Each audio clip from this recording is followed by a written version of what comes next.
Assalamualaikum warahmatullahi wabarakatuh. Anak-anakku kelas 4 berjumpa dengan Bunda Iis. Semoga kalian dalam keadaan sehat, tak kekurangan suatu apapun.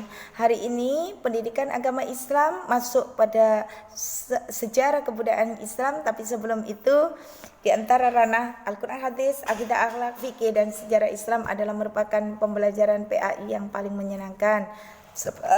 Sebab apa Bunda? Sebab di sana kita belajar tentang sejarah apa yang terjadi, apa yang telah terjadi di dalam Islam. Nah, hari ini mari kita mulai pembelajaran dengan surat Fatihah terlebih dahulu. Kita berdoa kepada Allah agar apa yang kita pelajari menjadi berkah dalam kehidupan kita dunia dan di akhirat. Al-Fatihah. A'udzubillahi minasyaitonir rajim. Bismillahirrahmanirrahim. Alhamdulillahirabbil alamin arrahmanir rahim maliki yaumiddin. Iyyaka na'budu wa iyyaka nasta'in. Ihdinas siratal mustaqim siratal ladzina an'amta 'alaihim ghairil maghdubi alaihim waladdallin. Amin. Amin ya mujibas sa'in. Bunda akan membuka hari ini dengan kisahnya Nabi Zulkifli. Adam, Idris, Nuh, Hud, Ibrahim, Lut, Ismail, Ishak, Yakub, Yusuf, Ayub, Zulkifli, Su'aib, Yunus, Harun, Musa. Masuk pada Nabi Zulkifli. Nabi Zulkifli ini pemuda yang luar biasa. Kenapa? Nabi Zulkifli ini keturunan dari Nabi Ayub. Nama aslinya adalah Bashar bin Ayub alaihissalam, putra kesayangan Nabi Ayub. Masih ingat kisahnya Nabi Ayub yang sakit, sabarnya luar biasa.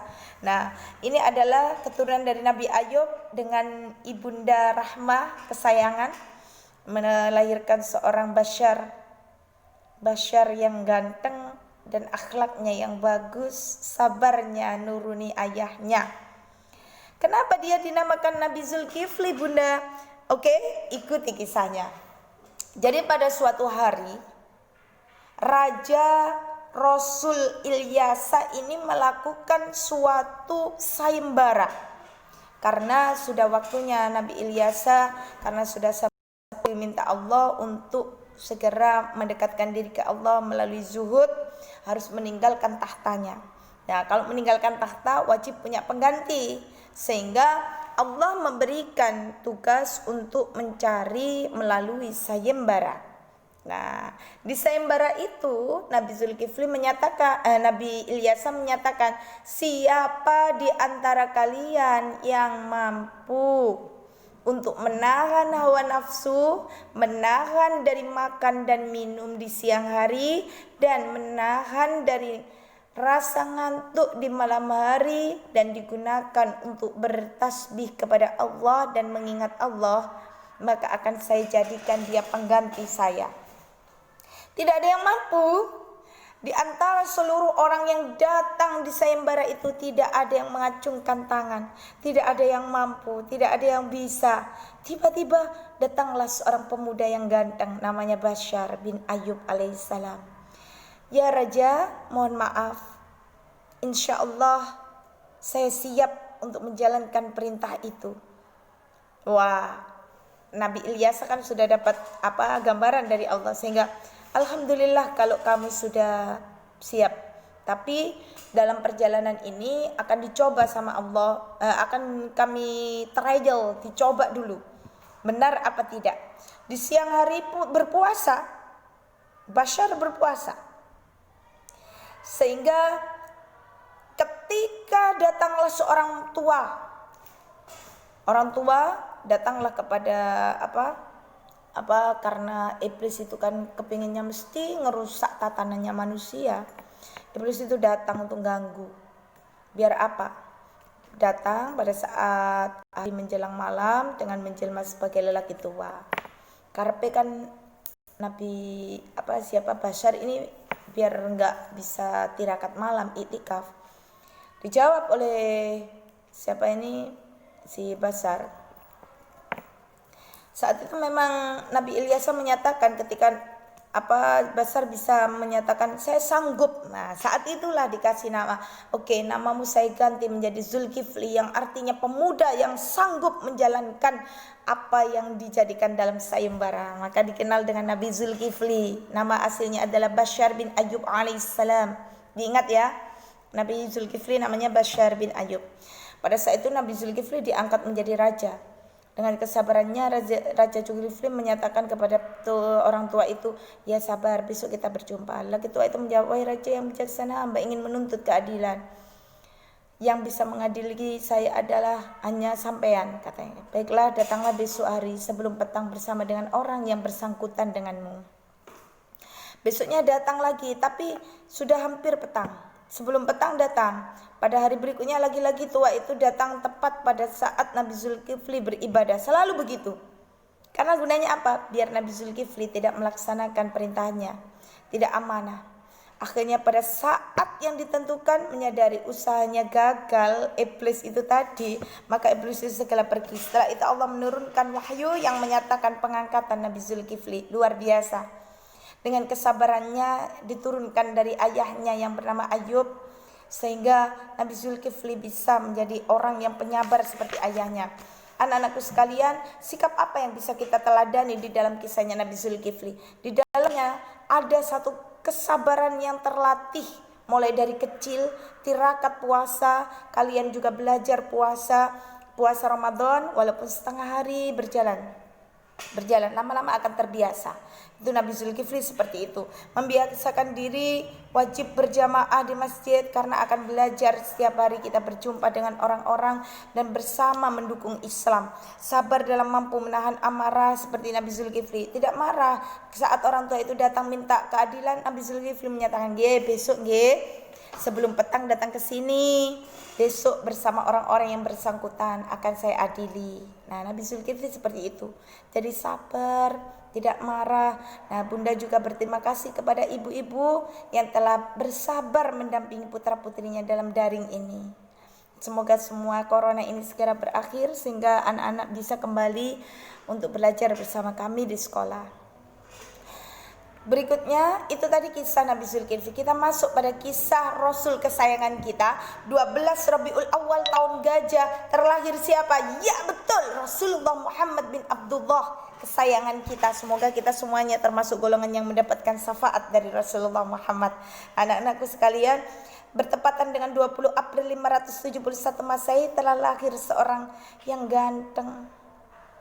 Allah tidak akan menciptakan langit bumi dan isinya kecuali karena Nabi Muhammad akan dilahirkan ke dunia ini. Makanya Nabi Muhammad adalah rahmatan lil alamin, merupakan pengasihan terhadap alam semesta. Luar biasa nggih. Nah, maka dari itu di sini Bunda akan mengisahkan pada saat kelahirannya Rasul Muhammad kenapa dinamakan tahun gajah. Bismillahirrahmanirrahim. Alam tara kaifa fa'ala rabbuka bi ashabil fil. Masih ingat? Iya, di sana ada gubernur Abroha yang kecil mungil kayak kutil, katanya gitu. Kecil orangnya, makanya dia berusaha membuat pasukannya dari apa? Dari gajah, biar terlihat gagah. Gitu.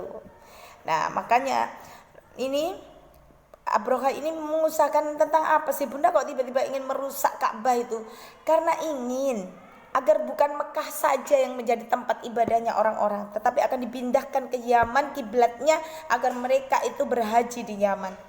Lawang Allah itu sudah menakdirkan Arab Saudi, Mekah Al-Mukarramah adalah tempat yang termulia untuk menyembah kepada Allah. Tiba dan menungso sing kecil kayak Abroha ingin memindahkan Ka'bah di Yaman, gak masuk akal. Allah itu bukan tandingannya manusia. Berhati-hatilah, kita diciptakan oleh Allah. Jangan sekali-sekali nantang yang namanya Tuhanmu sendiri. Nah di sini Rasulullah Muhammad terlahir pada saat itu, pada saat gencarnya mau penghancuran di kota Mekah itu. Abdul Muthalib selaku mbahnya yang punya tugas untuk merawat. Gampangnya kalau di sini itu juru kunci ngene rek. Jadi Abdul Muthalib itu mendapatkan kehormatan untuk menjaga Ka'bah. Makanya penghormatannya luar biasa nggih. Akhirnya datanglah si Abroha ingin menghancurkan Ka'bah. Saat itu pamannya masih berumur 14 tahun nggih. Pamannya masih muda, pamannya namanya Abu Thalib. Kanjeng Nabi Muhammad itu terlahir pada saat itu dalam usianya masih 3 bulan. Ayahnya sudah pada saat kehamilannya ibunya dikandung masih 3 bulan, ayahnya meninggal dunia. Berumur 6 tahun ibunya meninggal dunia, akhirnya diasuh mbahnya yaitu Abdul Muthalib. Umur 8 tahun meninggal lagi kakeknya, akhirnya diasuhlah oleh pamannya yaitu Abu Thalib.